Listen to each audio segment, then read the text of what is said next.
retail trade and the constant friction between GUTA and foreigners in our retail trade sector. And one of the most serious ones we've seen recently is a tendency for foreigners to take advantage of our GIPC law, get married to Ghanaians in order to own shops within the retail market space to avoid the, let me say, the scrutiny of GUTA and other Ghanaian institutions that monitor these things. What are we going to do to ensure that we respect the protocols that demand that when it comes to retail trade is a preserve of nationals and indigents? Thank you, Mr. Chair. Mr. Chair, the issue of foreigners in domestic retail trade is obviously a very vexed one. And it's been going on for decades. What the ministry has done is to take a firm position on the matter that according to the laws of our country, there are certain enterprises or activities that are currently reserved for Ghanaians, and it's clearly specified under the GIPC Act. Now, the lack of enforcement of the provisions of the GIPC Act is what has led to this tension that continues to exist between foreign traders and then, let's say, GUTA and other traders in Ghana.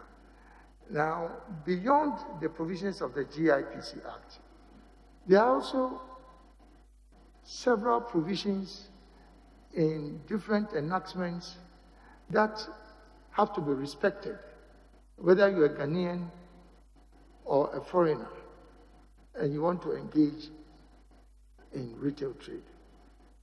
The challenge that we've had is that even if the provision in the GIPC Act was waived, I'm saying even if it was waived for a variety of reasons, there's still a requirement for foreigners engaged in retail trade to abide by the laws of Ghana.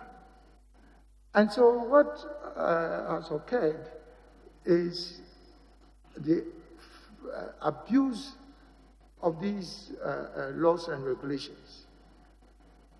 I mean, whether it's immigration laws, whether laws relating to revenue, GRE regulations, or even regulations in respect of business operating licenses that is under the authority of our metropolitan and district assemblies.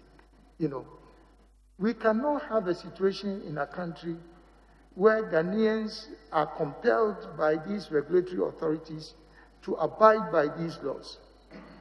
And then we turn around, to ignore when these same rules are being violated by foreigners. And I think it is important for us also to make note of the fact that it is not about targeting specific nationals, particularly in West Africa. We are talking about foreigners in retail trade. And so, because of the tension that has arisen over the years,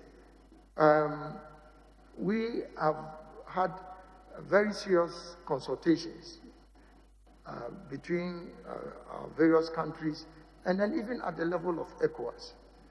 And we've agreed that foreigners who want to engage in retail trade in Ghana must go by the laws of our country. I know that issues have been raised in respect of conflict between provisions in the ECOWAS protocol and then our domestic law. But the law is clear on this. And as I indicated, even if that requirement of the GIPC was waived, the other regulations have to be respected. What I can say in conclusion, though, is that in order to ensure that we maintain our long-standing bonds of friendship and economic engagement, particularly with our neighbors in West Africa, that we've taken a position that in all cases where there are violations of these provisions, that we must make sure that we engage and consult with each other rather than take arbitrary actions. So that has been the position.